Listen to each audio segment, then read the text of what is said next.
আসসালামু আলাইকুম। এখানে দেখুন ট্রেন আসছে, আপনাদের দেখাচ্ছি দেখুন। তো এখানে আমাদের বাড়ির পাশ দিয়ে যাচ্ছে ট্রেনটা, এখানে বেগমপুর স্টেশন। আমার গলাটা একটু বসে গেছে, গরমের জ্বালায় অনেক আইসক্রিম খেয়ে ফেলেছি, তাই আমার গলা বসে গেছে।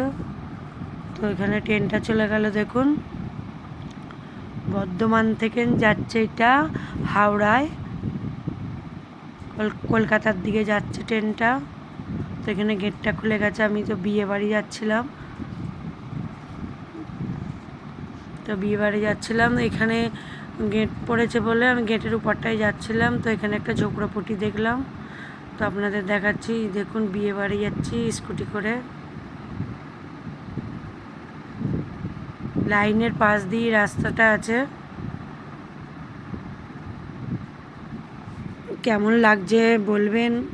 এখানকার এলাকা আমাদের দেশের বাঁশঝাড়, পুকুর, টালিখোলার বাড়ি,